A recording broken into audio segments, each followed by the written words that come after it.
Good Friday, North Star. It is a great day. Glad to be here. Glad you're here. To begin with, I'd like to apologize for the last 2 days of these lessons being a little long. I guess I have went into a preacher mode instead of teacher mode, and so I apologize for that.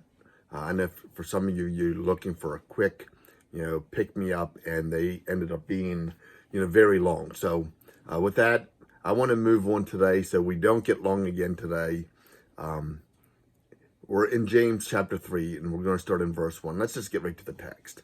It says, "Let not many of you become teachers, my brethren, knowing that as such we will incur a stricter judgment." You see, the principle that James is trying to bring out here is this, is that when you learn something, God holds you responsible for what you've learned to live out in your own life. We teach things all the time at church. I teach about sharing your faith, for instance.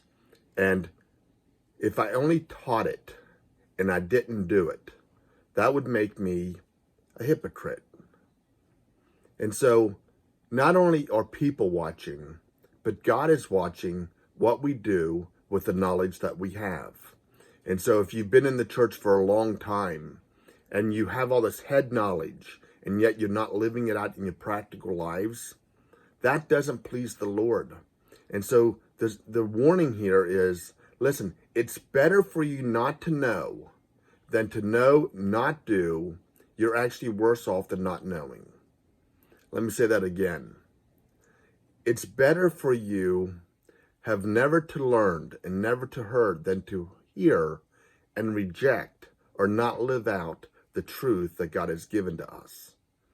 As a pastor, I've taught about, tithing, for instance. And I do believe that Christians should tithe.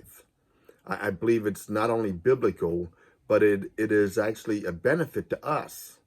Because the scriptures say things like you cannot give God and God will always meet your needs and all those things. As a matter of fact, in Malachi, it says when God is angry with the church, he says, or with the temple, he's like, all of you are under a curse because you're robbing God. And they said, well, how are we robbing you, God? And he says, through your tithes and offerings, bring the whole tithe into the storehouse, meaning into, the temple in their day and in our day, the church.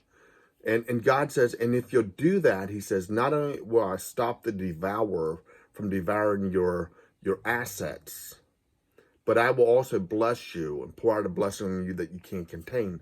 And some people look at that and they say, oh, that means God's going to make me rich. Well, no, not necessarily. It simply means that God's going to give you immense blessings in your lives. And so when people look at you, they say, man, you're really blessed. And it isn't always financial. It can be, affecting your kids. It could be affecting, the fact when other people get laid off, maybe you don't. Where even if you get laid off, God somehow, allows you to get through that crisis. It's a number of things that happens. But as a pastor, for me to say, hey, you should tithe. And if I don't tithe, then that makes me a hypocrite, right? And so, and I want you to know I tithe. I'm more than tithe. But the point is that I can't teach you one thing and do another. I can't tell you you should share your faith with others, your faith story with others, if I don't do that myself.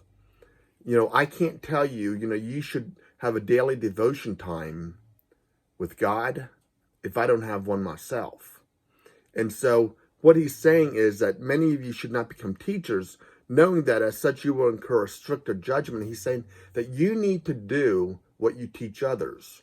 And so that's my challenge, is for us to become doers of the word, all of us, not just hearers, not just to listen to this, this recording every day and go, hey, that was nice, or that was inspirational, or I liked that.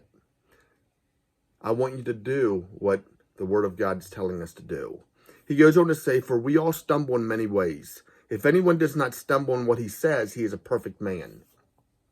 I'm just going to kind of end it there today because I wanted to remind us that, Sunday I stumbled big time, which means I'm not perfect.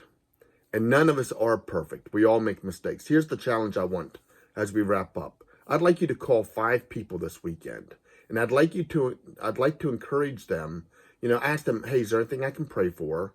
Is there anything I can do for you? Is there anything I can do to help meet a need you have? And if you're able to do whatever you can do to meet their need, that way this weekend, we can not just simply, be at church, but we can be the church in our community. God bless you all. Have a great weekend.